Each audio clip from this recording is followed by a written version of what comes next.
Look at this gang, and look who's leading them. Lionel Messi, 5'7", quiet, calm, walking out of that tunnel like he owns the world. Every single time Argentina walks out from the tunnel, everyone follows Messi. Not because they have to, because they want to. Now, look at Otamendi's chest. There's a tattoo there, and that tattoo?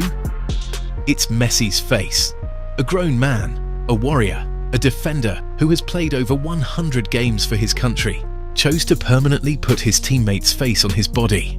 Argentina wins the Copa America. Everyone is crying, holding Messi. Argentina wins the World Cup. Everyone rushed towards Messi. Now the question is, why do Argentine players love Messi this much?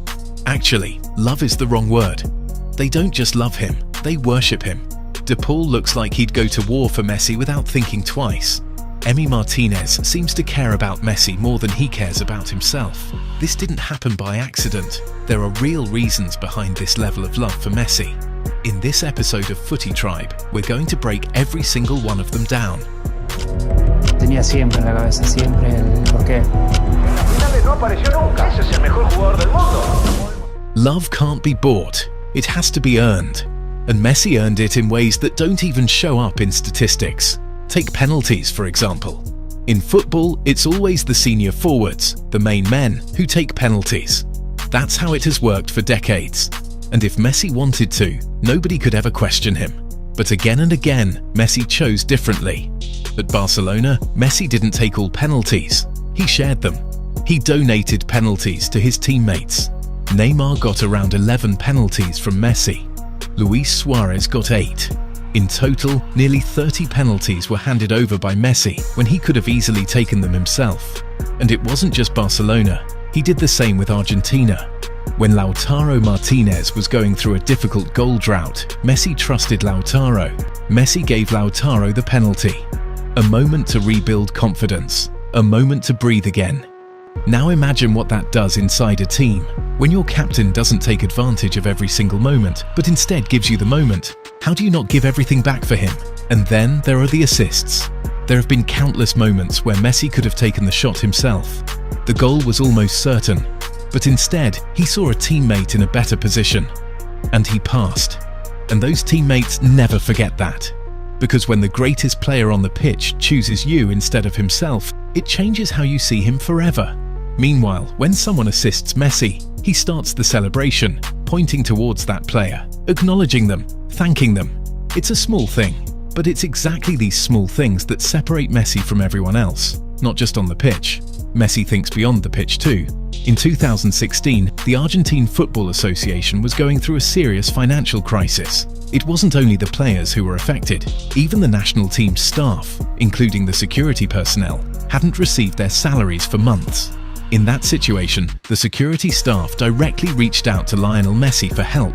Even though he was still playing for Barcelona at the time, as Messi heard about it, he personally stepped in and paid their overdue salaries himself.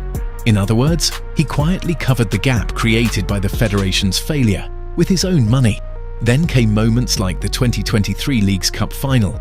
Inter Miami had just won their first ever trophy after beating Nashville. On paper, Messi was the captain, but leadership that day had already been shared. DeAndre Yedlin had worn the armband for much of the journey, and when the moment came to lift the trophy, Messi tried to do something even more symbolic. He took off the captain's armband and tried to place it on Yedlin. He didn't just stop there. He insisted that Yedlin should go and bring the trophy. In 2024, when Argentina won the Copa America, it was Angel Di Maria's final match. There were also strong rumours that Nicolas Otamendi might be nearing retirement. So during the trophy celebration, Messi called both Otamendi and Di Maria to come forward and lift it together with him. Think about that moment. This wasn't just about winning a trophy. It was about sharing the ending with the people who had been part of the entire journey. Moments like that don't feel normal in football. They feel personal. Messi is paying your salary. Messi is giving you penalties. Messi is setting you up with assists. So why wouldn't you love him? And that's exactly why Messi's teammates don't just play with him. They play for him. The biggest reason behind Argentina players' love for Messi is simple. Messi is their idol. For most teams, young players grow up watching other legends. French players grew up watching Zidane. Brazilian players grew up watching Ronaldo and Ronaldinho. Spanish players grew up watching Raúl. But Argentine youngsters? The man standing next to them in the dressing room, the man they're sharing a meal with, the man they're training with, is the same man they had on their bedroom wall as a child. Think about what that actually means. Julian Alvarez was born in 2000.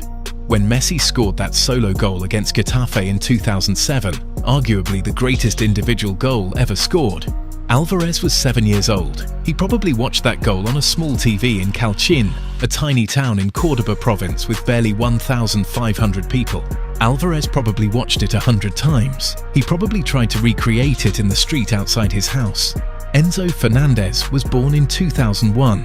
When Messi walked away empty-handed in the 2014 World Cup, Enzo was just stepping into his teenage years. And that same Enzo scored his very first international goal from a Messi assist on a stage as big as the World Cup in a crucial match against Mexico. These aren't coincidences. These are the fulfillment of a commitment they made to Messi himself. Lautaro Martinez, born in 1997, Rodrigo de Paul, born in 1994. These players were teenagers when Messi was already winning Ballon d'Or after Ballon d'Or. They chose football because they dreamed of one day playing alongside Messi. Now fast forward, those little Messi fans are now receiving passes from Messi. So why wouldn't they give everything for Messi? Rodrigo de Paul, one of Messi's closest friends, said that even after years of playing together, there are still moments in a game where Messi does something and de Paul thinks, "I can't believe I'm on the same pitch as him." And de Paul is not a starstruck teenager. He's a mature midfielder who has played thousands of professional matches, but something about Messi still overwhelms him. Describing their admiration for Messi as an idol is difficult. A large part of Messi's international career was filled with failure, and that's exactly why his teammates became so loyal to him. There was still one thing missing: the World Cup. And this time, the mindset was even more intense, because players like Emiliano Martinez didn't think like regular teammates anymore. He didn't celebrate Messi's birthday. Emi skipped Messi's birthday gift, because Emi wanted to gift Messi the World Cup. Everything was pointed towards one final mission, not to prove Argentina were great, but to make sure Messi never ended his story without the one trophy he deserved most. From winning the Copa America at the Maracanã to lifting the World Cup at Lusail Stadium in Qatar, the moment the final whistle blew, everyone rushed to Messi, because their dreams were built around Messi. There is a popular saying, Messi himself doesn't know how big a footballer he is. It basically refers to how incredibly humble he is. Because of this, his teammates admire and like him a lot. Messi never behaves like the biggest player in the room, even when he is the reason the room exists. He doesn't walk into a dressing room like someone who needs to be acknowledged. He walks in like he belongs there, like every other player. No noise, no demand, no ego. He talks less. He listens more. And when he does speak, it's never to put himself above anyone. It's always for the team. Even after everything he has achieved, he never carries that distance that most legends naturally create. There is no barrier between him and the younger players. No invisible line that says he is different. And that changes everything inside a squad like Argentina. Because when the greatest player in the world treats you like an equal, you stop playing like you are beneath him. You start playing like you are responsible for him. He celebrates others more than he celebrates himself. He points at teammates. He thanks them.